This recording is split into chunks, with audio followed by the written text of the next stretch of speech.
firstly, thank you everybody for joining us on the webinar today.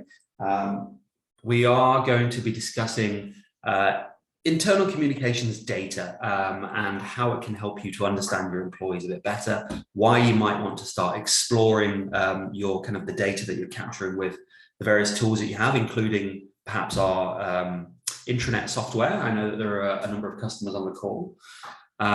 So on the call today, if my mouse will work, there we go. You have myself. Hi, I'm Alfie. I'm the Senior Communications Manager at Intranet Connections. I'm going to be taking you through the webinar today, and I have a member of my team, Atiaya, aka Ati, who's going to be helping me manage the call, responding to any questions you might have, running the polls, that kind of thing. We have the chat enabled, so if you have any comments during the webinar, please do feel free to kind of post in there. We also have a Q&A feature enabled, so if you have any specific questions, it's better to post them in the Q&A rather than in the chat, because then we can answer them as they come in, and then potentially also just wait until the end when we have a dedicated Q&A section to go through them as well. Okay, so just to kick us off, I'll just do a bit of an introduction about our organization. So we are Intranet Connections. We have over 20 years in the intranet industry, specializing in the realms of finance, healthcare, and corporate in terms of the communications that we can enable within those organizations. We have over 600 customers that we help with our intranet software. And on average, our customers do tend to stay around with us for a number of years. We have an average customer lifetime of 10 plus years with us. So people do tend to like our software, I guess, if they're hanging around for that long. So just to cover what we're going to go through on the call today, we're going to start with a bit of an introduction to data and discuss a model called the data pyramid. I'm going to provide a bit of an overview of that. And then to make sure that you guys were listening, we're actually going to be including a knowledge test as well. So we'll have a few questions that we'll ask on a poll. We'll see how many people can answer those. We're then going to be moving on to a discussion with our guest speaker today, Paul Bennun, who is the VP of Employee Experience at DAZN Group. And then towards the end of the call, we'll talk a little bit about the data that you can analyze and look at on the IC platform, and then move into a Q&A section as well. So without further ado, let's get started. So I think a good place to start in this discussion is to understand what we mean by data and how it relates to other terms in the field. Now, defining data is pretty simple. It's a collection of raw or unorganized facts, like numbers or characters, often collected automatically by technology like software, or it could be observations and statistics gathered by an individual. Now, for the purpose of this webinar, we'll be talking mainly about quantitative data, that is numbers. However, a lot of what we're talking about, especially in the first section, also applies to qualitative data as well. Now, alone, data is not very useful. It's difficult to derive any meaning from data without some analysis taking place first. So I'm going to share an example of some data on screen. And I'd be interested to know if anybody can tell me what this data is. Without any kind of context, obviously I've redacted some information here in the kind of black blocks, but I'd be really interested to see if anybody can put their finger on what's on this table. So if you have any ideas, please do feel free to post them in the chat. We'll give you a couple of seconds to do that before we move on. Somebody must be able to kind of understand what this is. Look at that, straight in there, Charlotte. Yes, thank you very much. They are football scores. And that is actual football that you play with your feet, not NFL for some of our American attendees today. Specifically, these are the qualifying results for the Euro 2020 tournament that took place last year, or at least half of them, because I couldn't fit them all on the screen. So well done, Charlotte, for getting that, and anyone else who kind of managed to work that out. But Obviously, adding the redacted information helped a bit, but that's just an example of how, without context and without understanding where this data is coming from, it doesn't really give us much insight or information as to what it is. Now, a good model, I think, is to think about data at the bottom of a pyramid. It's the foundational step for objectively looking at facts and using them to ultimately determine a course of action, or at least it should be. Now, as we move up the pyramid, we can add more and more value at each step to help us achieve our goals. Now, the next level up from data is information. Now, according to Forbes, information is prepared data that has been processed, aggregated, and organized into a more human-friendly format that provides more context, often delivered in the form of data visualizations, reports, and dashboards. So information is generally processed for a purpose. It can only be achieved by understanding the context in which the data was collected and highlights the most relevant parts of it, depending on the desired insights that we're looking to draw. So let's revisit our football example to take a look at some information.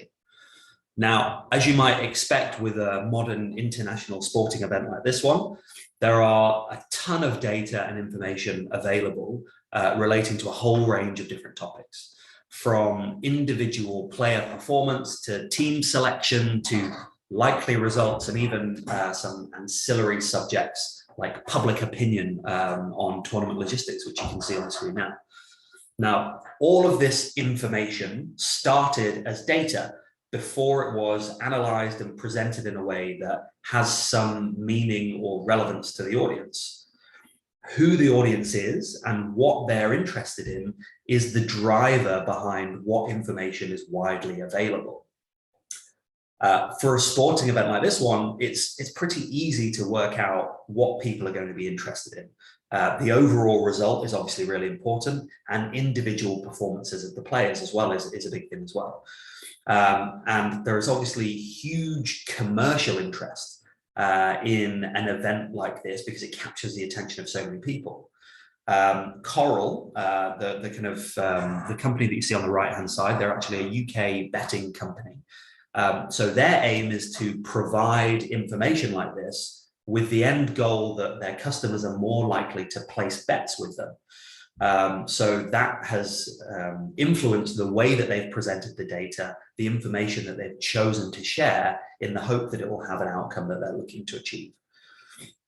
Now, I'm sure it would be possible for somebody to work out if there was a relationship between a player's star sign and whether or not they're likely to score the most goals at the tournament.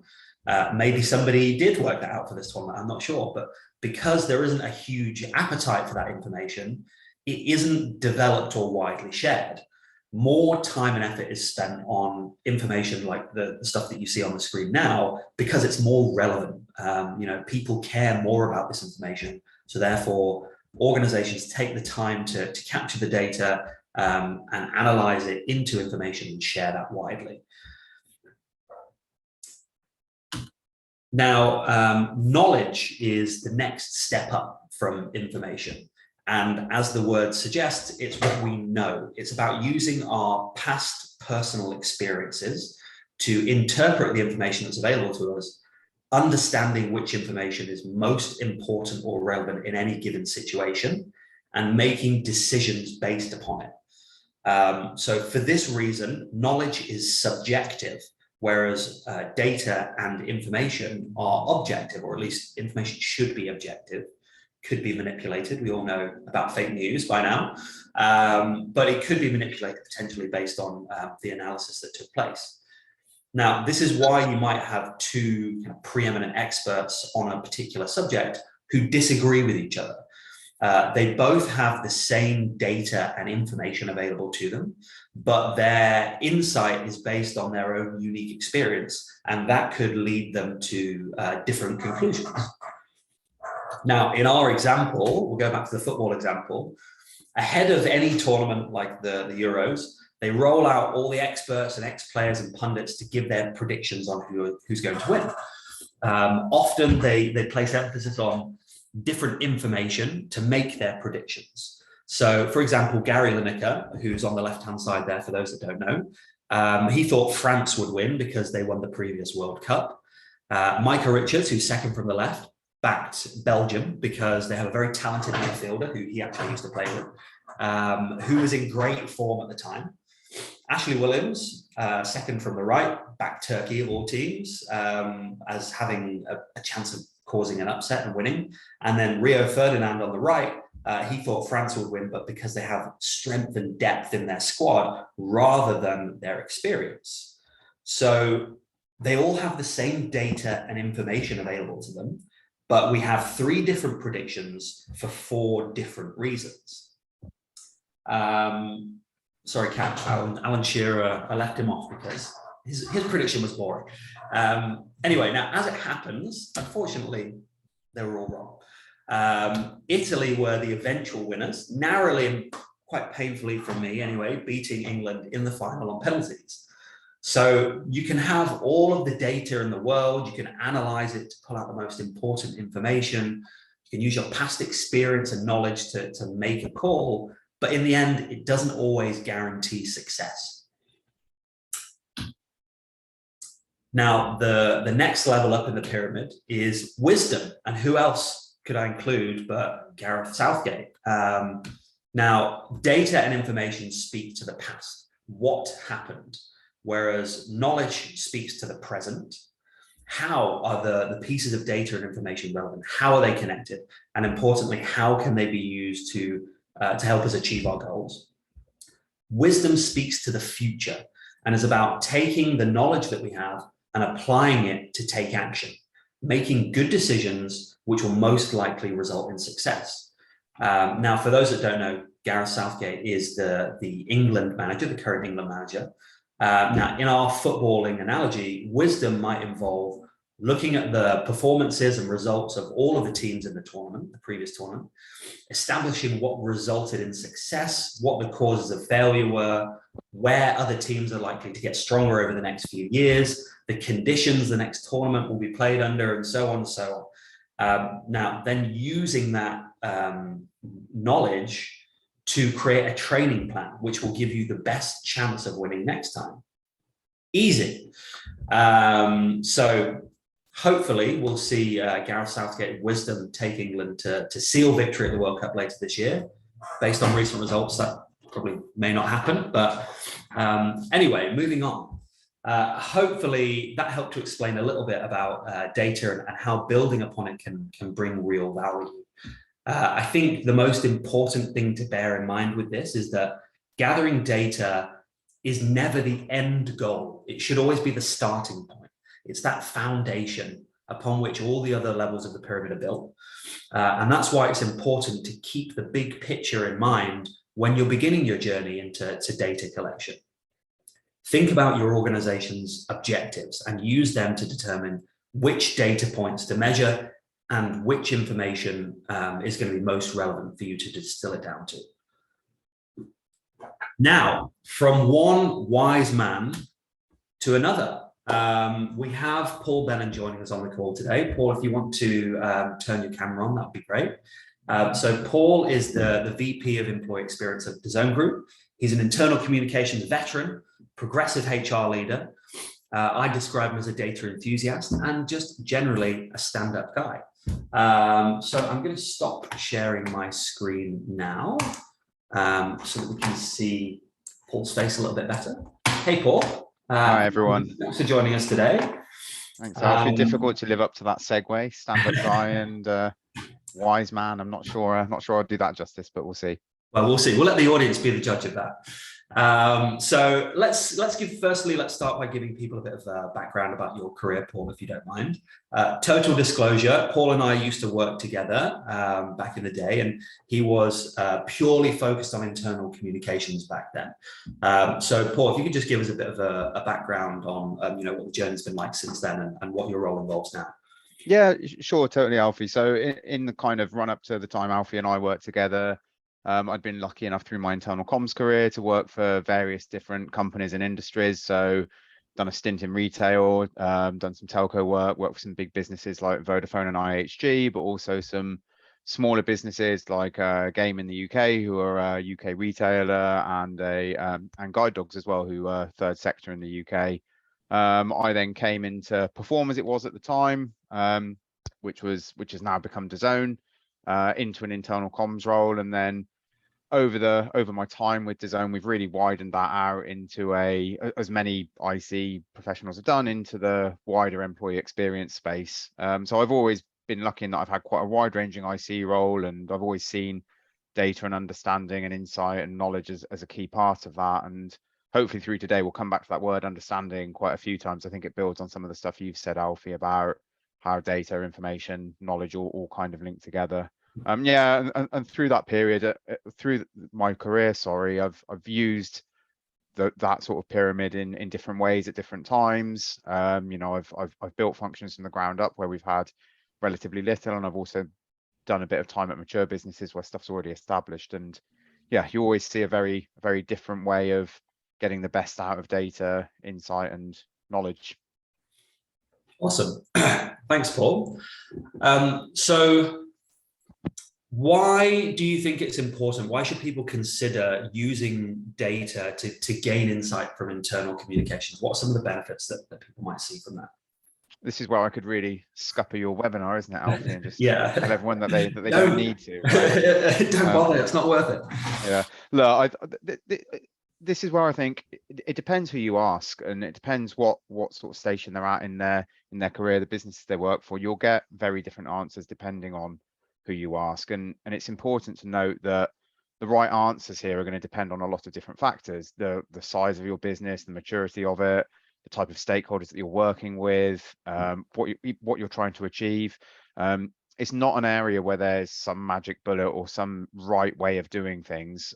So my first sort of piece of advice is not to get bound up in thinking the way someone else is doing it is the way you need to do it. The first thing, as with pretty much anything when you're setting out strategy, is to go away, make sure you've got a really clear understanding of what your business is like, what the power bases are within your business, the structure, the number of employees, or like the maturity of your channels, all of those kind of things. Before we get into what the benefits are, it's important to know what landscape you're playing in.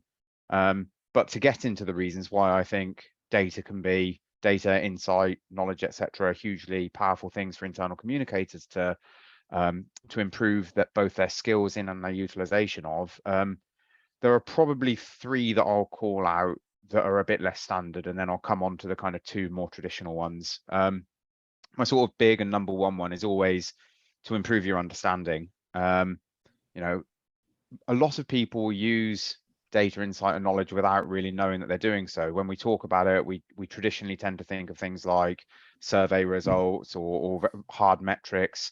Without any of that, everybody who's on this call, I'm sure, will go around their business, will talk to people, you'll gather insight anecdotally like that a lot of the time, and that improves your understanding. When people tend to think about getting started with data and insight, they think about it from a more formal point of view around gathering metrics, gathering data. All of that should feed into improving your understanding, whether it's about understanding your audiences, whether it's about understanding your channels and their effectiveness and their reach and their impact, whether it's about understanding the impact of your work. And that's a hugely complicated piece, because it's not just about the cut through of a particular message or a channel, but also the impact that it then has and the change it drives in people. Every single piece of comms work we do is designed to have an impact, right? So being able to understand all of the different parts of how that's landed, the change that it's affected in an area, they're hugely important. But it's not just about measuring the impact, it's also about, if you can understand how your channels work, if you can understand your audiences, if you can understand everything about your business beforehand, that puts you in a position where you're able to make much better use of the resource that you have as a communicator. You can target your work, you can target your communications much more effectively. You can be much more in tune with the people in your business. You can split things up to land differently for different audiences. There's a second really big piece that I always like to try and remember, which is, and you touched on it already, actually, Alfie, when you were saying about, you know, data should always be the starting point, as well as data being the starting point in that foundation block. Whenever you're gathering data and insight, I always try to look at it not as the answer in and of itself, but as the beginning to a question, right? So we can use data and insight to trigger intrigue, to kick off innovation and problem solving.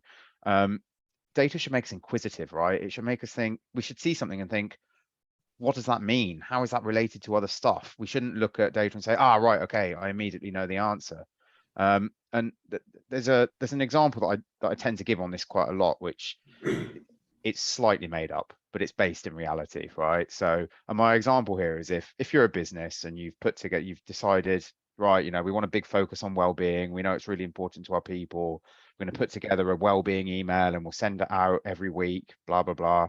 And then you look at it after a while and you say, well, hang on, wait a minute. It's taking us 5 hours a week of work. It's got 20% read rate in the business. That's awful. It's a waste of resource. We should stop doing it, right? You've looked at one piece of data there and not contextualized it or used it as the start point for an investigation. You've just kind of got into it immediately and made a decision. Whereas what could be happening there is that email's landing in everybody's inbox. They're seeing it and they're thinking, oh, wow, like our company is really taking an interest in people's well-being all of a sudden. I'm proud to work for a company that puts that much effort into things. I don't have time to read it at the moment. I'll delete it, whatever. But I feel good for working for this company. Then all of a sudden that disappears because we've seen that 20% read rate and decided it's a waste of effort. And we actually have the adverse effect where people say, oh, well, that was flash in the pan. The company sort of invested in well-being for 3 months and then obviously they didn't really care. And we've had the adverse effect. So the two things we haven't done there are, first off, we haven't contextualized the data or tried to dig into it or use it as a start point for an investigation. And secondly, we haven't considered the true purpose of that email that we're sending around, right? A lot of the time people will get bound up in what's the click rate or something, and what's the open rate for the sake of chasing the metric. And I'll come back to that in a minute, actually, but people get bound up in that rather than what are we actually trying to do here by doing this thing. And in that instance, we're trying to make people proud of working for the company, use that as a way to reduce attrition, perhaps. And then the third area that I look at is from a building point of view, and is from a long-term point of view, that our ability to sort of gather and maintain a good source of data within the business should be viewed as a foundation, right? It's the kind of thing where if we do it continually, then over time we will build a better and better set of data within the business that gives us more and more opportunity to turn that into deeper and deeper insight and more knowledge. When you first start out, if you're starting from a really low base on what you've got within a business, then very early in your journey, you're not going to be able to do too much with the data that you gather. But over time, when your data sets become richer and richer, if you build them in the right way, you can hopefully make them talk to each other, and you can then draw greater and greater insights. And a good real life example of this, actually, we used a third party as part of our employee survey work, where we were running monthly surveys with our teams, and very early in that we could make small adjustments and managers could do little pieces of work within their teams. But from a group perspective, it took us probably until we had like 9 months worth of data until we could start getting our data scientists to have a look at it properly. And with that much larger data set, they're then able to run more hypotheses on it and more experimentation, and actually come out and say, do you know what, the two key drivers of attrition within our business, they're not pay, they're not the things we hear anecdotally. It's actually much more about management support, and it's much more about recognition. So yeah, looking at data and our work in it as long term, and that we build it over time.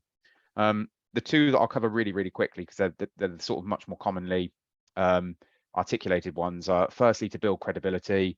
As internal communicators, we often get it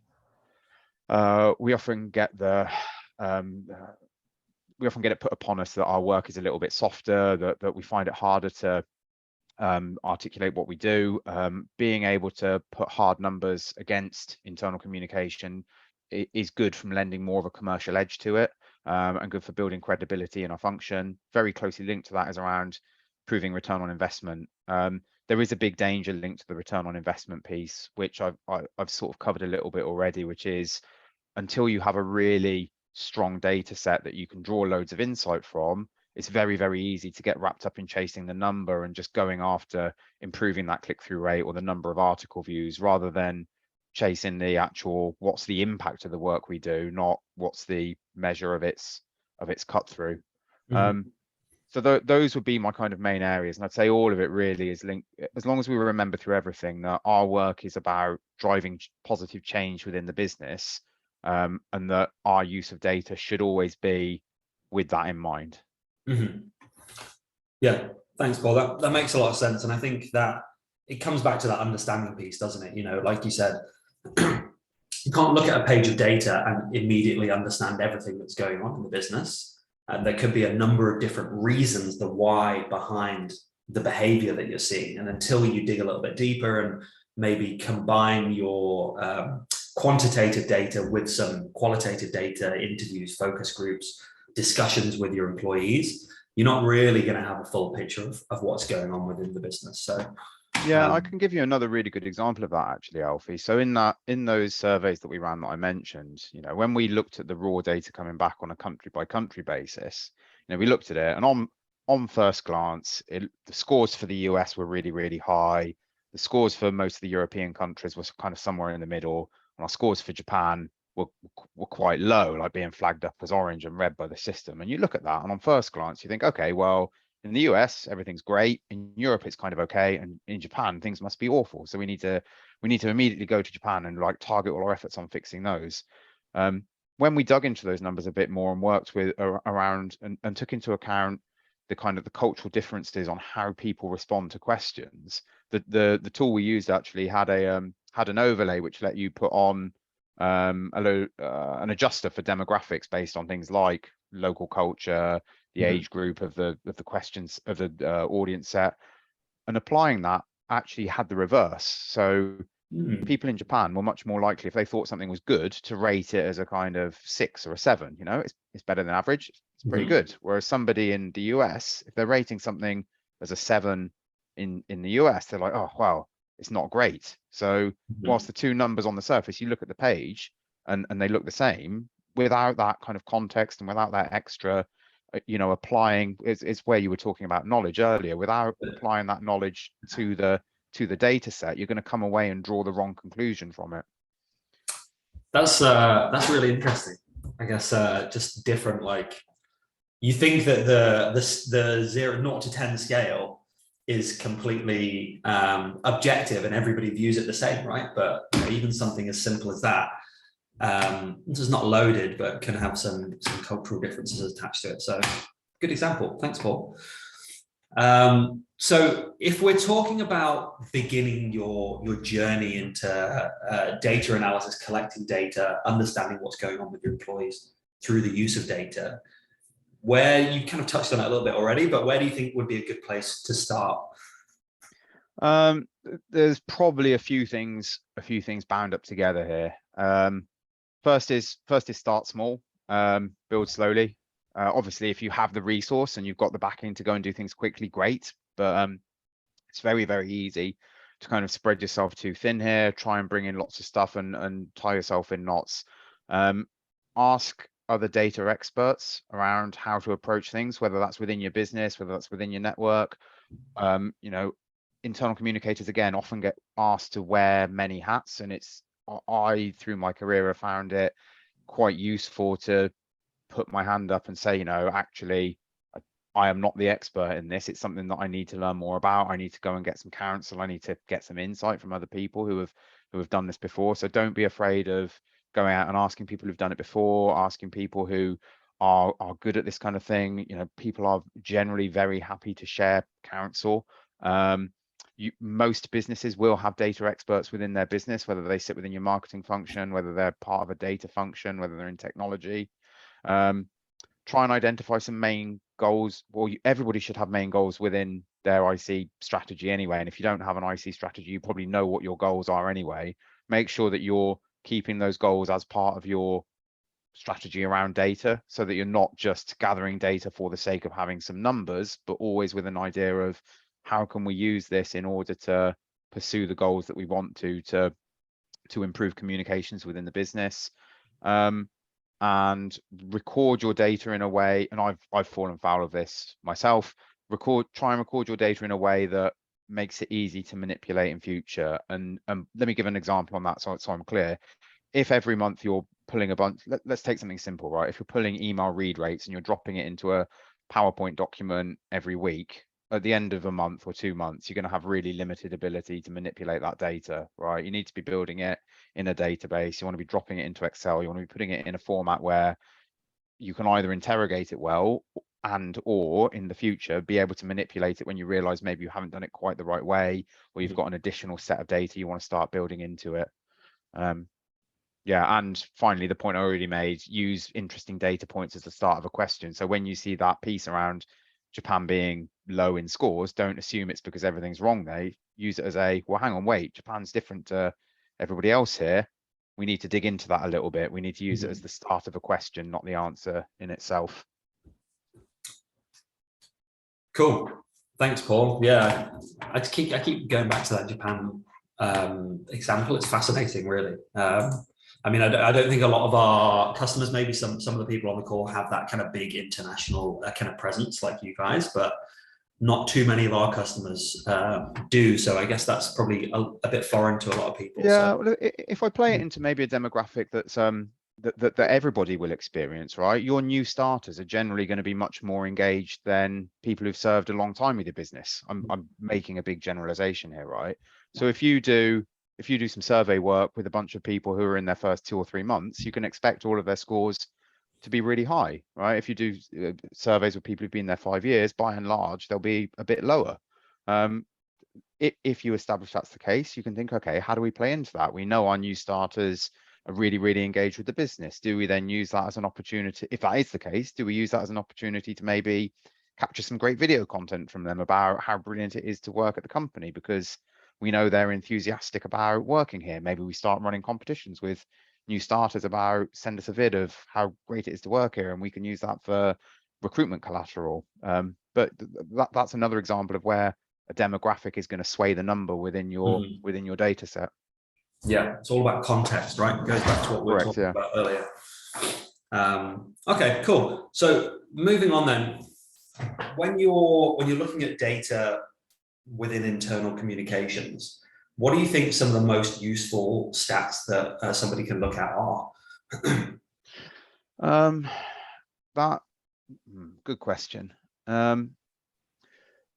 So if I start by being a little bit evasive on that and not giving an actual stat that I would look at particularly, I'd look at anything that looks odd, anything that looks like an outlier. If you pull in a bunch of data, let's say you're pulling in article views on your intranet, right? And there's one that suddenly is loads higher or lower than your norm. That's something I'd be like, okay, let's dig into that. Like, why has that happened? Is it because of the time we published it? Is it because of the content? Have we formatted it in a different way? And start to use outliers to try and see if you can identify better or worse ways of doing things within your business, so that you can improve. If I think about the actual data or the areas I would look particularly, for me, it's about trying to tie things together, and also trying to find things where internal comms can have a big impact on the performance of a business as well. So I think things that a business would generally be concerned with resolving are important. So things like looking at attrition rates, being able to plug into your HR data, looking at things like performance data and trying to line that up with other pieces of data within your business. That does stray a little bit more into the kind of wider data strategy rather than just an internal comms strategy. So if I was to look at the internal comms piece, I would be wanting to try and tie up, where do you see spikes in engagement with spikes in consumption of internal comms material? But the most important thing for me would be going back to that, where are the highs and lows? Because not only will you discover better and worse ways of doing things there, but you'll also, going back to that understanding point, you'll also gain more understanding about how your business operates. I can give you another example there on where scores that looked low weren't realistically low. So when I was working retail, we would create quite detailed and back of office packs for staff, right? It's all about the promotions that are coming out that week, all about the things we wanted the teams to focus on, and we viewed that as quite important to the business, because that's going to have a direct impact on each store's P&L and their ability to perform and the business's performance overall. And when we saw that the the consumption rates on these were really low compared to the number of employees, you immediately think, well, hang on, wait, this isn't cutting through. When we dug into that, we found out what was happening. It sounds so obvious when I go through this, but what was happening was one person goes at the back, they print out the pack, they print out the main things, they take it out onto the shop floor. Okay, I'm talking about printing because this is like a 10-year-old example, right? But they're like maybe 12 years even. Bring it out onto the shop floor, run through it with other members of the team. And what the data wasn't showing us was there was a human being that was a single point, that was the conduit that then led into 5, 10 other people. And the same thing often happens with video communications, that you pump video out to people, the initial view rate looks low, but then when you dig into it, you find, well, actually a team's watching it in a team setting and you've got 7 people watching it at the same time. Okay, COVID's had a big impact on that as an example, but again, the point being, if you look at those areas where you've got outliers in your data or things which look odd, if you can understand why they are, you will probably discover something valuable. It might be a better way of doing something, it might be something to avoid, it might be more context so you understand the data better in future. All of those things will help you make better use of that data in future. Mm-hmm. Yeah, and I guess ultimately as well, just touching on what you said at the start of that, it comes down to what your organization's priorities are. If you're kind of going to be analyzing data, the idea is that the data is the starting point and you want to use it to help your organization achieve its goals. Well, the data that you're going to look at depends on what the goals are, right? If if personal development is really important for your organization and kind of upskilling people in the company, then data around the consumption of personal development material might be something that you would want to look at. I'm sure we could talk about a bunch of examples. Okay, so let's move on to some of the kind of limitations around data and some of the pitfalls. Are there any mistakes that you've made? Are there any common mistakes that you see others making in this kind of area, and how would you avoid them? Yeah, I mean, I've touched on a couple already in terms of sort of launching into stuff myself without getting a sort of good counsel on how to structure stuff or how to do things. I think probably the other one I think is being too keen to share data and what we've gathered before you're ready yourself to use it confidently. Mm-hmm. And on this is where I'd advise people, work quickly by yourself, but take your time with your stakeholders, because as soon as you start releasing the data that you're gathering, everybody is going to start interpreting it in their own way. Everyone is going to start making their decisions around how to do things. Everyone is going to have an opinion on what you should then be doing. So going back to those examples about low read rates, low video views, low retail pack consumptions, if you get ahead of yourself and release that kind of data too early without thoroughly understanding it yourself, you can put yourself in a really difficult position in terms of then having to manage stakeholders in a way that, it's a problem you could avoid if you take the time to understand and contextualize the data first yourself. So playing it slow in terms of being confident that you fully understand what it is that you've got in and what you intend to do about it before you start waving the flag everywhere saying, great, we're internal communicators who use loads of data and use it to power every decision. The other bit is really closely linked to that, is doing that before you set the expectation with people that data is going to be our trigger point for a conversation. It's not going to be the answer in and of itself. Yeah. So yeah, I'd kind of wrap it all up into setting the context around it and being confident that you know what it is that you're playing before you reach out into the rest of the business. Cool. Okay. Thanks, Paul. So I think we will leave it there. We did have one or two other questions, but as always, time is our enemy. Paul, thank you very much for joining us on the webinar today. From a personal perspective, it was great to see your face, but I'm sure lots of our customers and attendees on the webinar got a lot of insight from that. So thank you very much. Thanks, Alfie. It's been a pleasure, and if anybody on the call has any questions, feel free to either drop them in now or reach out on LinkedIn and get in contact. We'll be more than happy to chat you through anything that we've done. Cool. Thanks, Paul. Thanks, Alfie. Now, before we started talking to Paul, I actually forgot that we were due to do a bit of a knowledge test on some of the things that we spoke about right at the start of the call.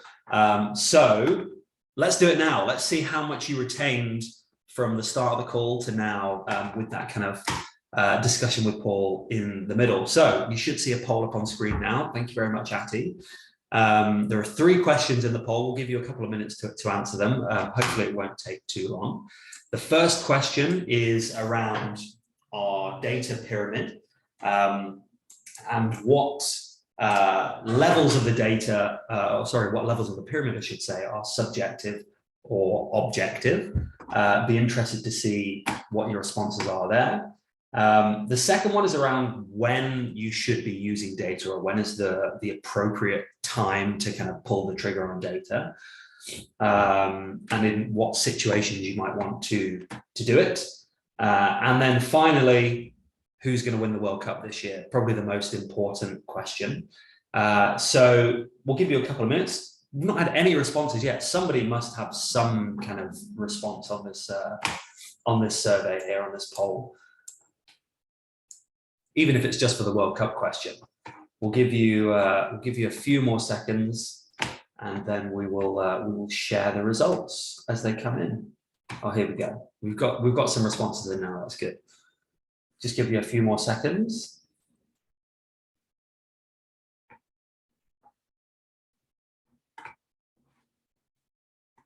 Okay. Ooh. Some interesting predictions for the World Cup. Okay, let's leave it there. So I will just end this poll now and share the results. So well done. I hope you can see the results. Well done to those who said knowledge and wisdom are the subjective parts of the pyramid. That's correct. Top marks. The second question, I have to admit, was a little bit of a trick question, because there's no real right or wrong answer here. Theoretically, all of them could be the correct time to use data. So I guess well done for anybody who put anything on that one. And then who's going to win the World Cup this year? England and Italy. Well, Italy are actually not in the World Cup, so they definitely won't be winning. Maybe England will win. Who knows? We'll see. And then France, yeah, maybe France, and Canada. Fingers crossed for Canada. We will see. Cool. Right, let's stop sharing that now and move on to the final part of our presentation. So I'm just going to start sharing my screen again. Get rid of Paul's face. So the next thing I wanted to talk about was just how data on the Intranet Connections platform shows up and how you can start to look at it, really. Now, there are a few ways you can look at data on our platform, or as we now know, maybe information is probably a better word to use, and that will help you understand your employees' behavior. Now, the first is the stats area, which many of our customers on the call may be familiar with, and a newer way of analyzing data that we've recently introduced relates to messaging within your organization through the push communications tool. Now, the stats area, there we go. The stats area has been around for a while and it has gone through a couple of iterations, but this would be the first place to visit if you're looking at specifically intranet data. Now, the first thing you're presented with is an overview, and that's what you can see here, of some of the more commonly assessed metrics: login rates, number of sessions per day, average session length, with kind of comparisons of the current period and previous time period, as well as some key stats about content added and views. Then on the left-hand side, there's a menu that you can explore a few things on as well. And here's some more pieces of data that you can pull from there. Now, on our platform, we have the concept of top and stale for things like pages and content. The idea is that you can see which areas of your site are more popular and which are maybe no longer as relevant as they were, or maybe need a little bit more promotion to kind of get that traffic to go have a look at them. Now, all of these things are great and interesting in their own right, but without context and comparison, their usefulness is quite limited. For me, the real value comes from comparing the performance of different areas of your intranet and different audience groups. And looking at this information helps you to understand specific intranet use cases versus overall utilization. And to do this, you can filter the stats that you're looking at with some of the options at the top that you can see along here, along this blue line here. Now, let's say as an example, and I mentioned the example earlier, one of your organization's objectives is to increase personal development activity and to improve overall skill levels among your employee base. So I can choose to look at the traffic on only the personal development site, and I can filter by department. So I can see which groups of employees are accessing personal development resources most and least frequently. And if there's a particular team that isn't engaging with that content, maybe they need some additional support. That's the kind of point where you would need to develop your understanding of the situation. You look at the data, you see that there's something there potentially, and then you do more investigation to verify your kind of assumptions. As always, data should not be the end goal. It should be the starting point that you kind of conduct your investigation on. Now, the other area of the platform where data can provide real insight is the push communications tool. Thanks, Paul. Sorry, I just saw your comment. Thanks for joining us. See you later. Now, for those that don't know, the push tool was originally created as a separate messaging product that allowed administrators to send messages to their employees across a range of different communications channels: email, Microsoft Teams, Slack, and SMS. And the idea is that the end user could select their preference and you'd be able to communicate them in a way that they have chosen. Now, it's available to all of our customers for no additional charge. It's integrated within our intranet product now, so you can easily distribute intranet content through this tool as well. Now, the push tool was built with metrics front of mind. There are a number of different ways you can look at them. Firstly, you get metrics on a per message basis. So you send a message, you can see the overall conversion rate, which is displayed on this page here. Which of your audience members have read it, when they read it. There's a breakdown of channel information as well, and that's what you can see here. Is you can see how many people viewed your message through particular channels. Now, a lot of organizations rely on email as their primary way of communicating and send messages to employees through things like Outlook. Now, this provides zero information about the performance of messages, often ending with communicators mistakenly assuming that because they sent an email, everybody in the organization has read and understands it, when in reality, the performance of the message can vary significantly for a number of reasons. Now, the other, and probably, if I'm being honest, more useful way of looking at this data is to combine message metrics over time and look at trends. Now, on the data dashboard, which is an area of the push tool, you can filter the metrics on display over a different time period. At the top there, you can look at different audience groups. You can filter by tags and folders, and then look at different views for your data set. So as an example, if I were to send a monthly update from my CEO to all employees, I can look at the combined metrics for all of those messages over the last year. I can view the data by audience group and see which departments or locations are the most engaged, or perhaps more importantly, which are the least engaged with that messaging. If there are audience groups that don't seem to engage with the messaging, get in touch with their management team. That's where you kick off the investigation process. Try to understand what's going on there. Maybe they need an additional communications channel. Maybe it would be better if they went through the messages on a meeting rather than relying on individual people to read it. The point is, you don't really know this until you dig a little bit deeper. I could look at the individual messages over the course of the year and see how they all performed, which one performed better than another. Maybe video messages are better performing than text-based communications. Maybe having a short overview and then linking to more content is more effective than just including a big long message. The data itself is not what's valuable. It's the information and the knowledge that you can gather that will help you make decisions. And that's where you should really be aiming to get to. Yes, there are obviously best practices that are universal, and each organization is different. what works for one might not necessarily work for another. The only way to find out what works is it goes back to what Paul was saying earlier, developing your understanding of your employees and their specific needs, either through the data that you can gather and analyze, or by furthering that data by conducting things like surveys and interviews, or ideally both. I mentioned right at the start of the call, qualitative and quantitative data.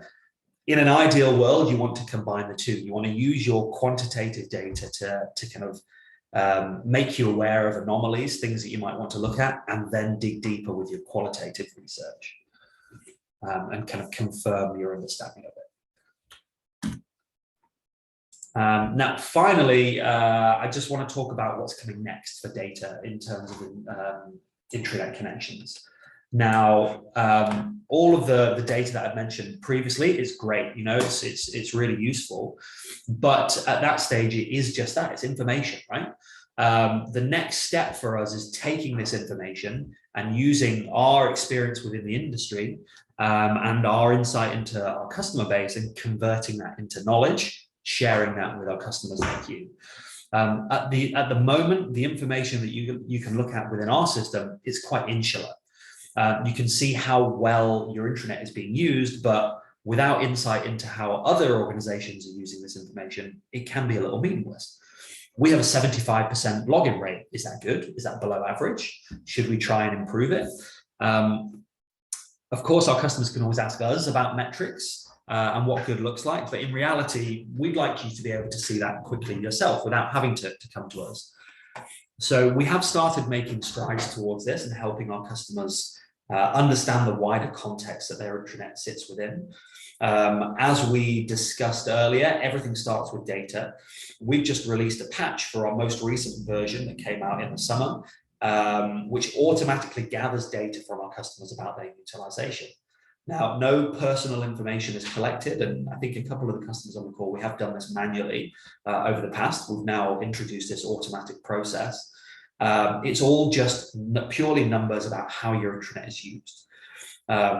As the majority of our customers host their intranet internally on their own servers, we've never had access to this information before. So this is really a new dawn for us. As we've spoken about a number of times on the call, the end goal is to be able to help you achieve your business goals and provide tailored recommendations based on your intranet usage to help you improve adoption and maybe get more eyeballs on the content that you need people to see. The idea is it will be able to group similar customers together, benchmark what good looks like, and then provide you with some recommendations based on organizations that are similar to you. We are still in the very early stages of this. We've only just started gathering that data automatically. The next steps for us is refining it and presenting it in a way that makes sense. This is what we see at the moment internally. And even this is kind of, a lot of information to look at. We need to work out what you guys are interested in, what's going to help you achieve your goals and make changes to your intranet that's going to benefit you. Very exciting time for us in terms of data, and I'm confident that this is really going to provide value to our customers. We're still at the very early stages yet, though, as I mentioned. So yeah, just wanted to provide you with a bit of information around that. We're now going to move on to a section for Q&A. So I don't think we received any questions during the webinar. So I'd now like to open it up to anybody else. Does anybody have any questions, anything that they want to ask us about, or clarification on the content we discussed on the call, maybe? We only have a couple of minutes left anyway, so speak now or forever hold your peace. No? Okay. Well, if that is the case, then maybe we should leave it there for today. Thank you very much for everybody who joined us. I hope you found it useful. We will be sharing the recording with all of our registrants for the survey, so for the webinar. So if somebody in your organization wasn't able to attend, they will receive a link to view the recording. Thank you very much. I hope everyone has a great day and see you on the next one. Bye.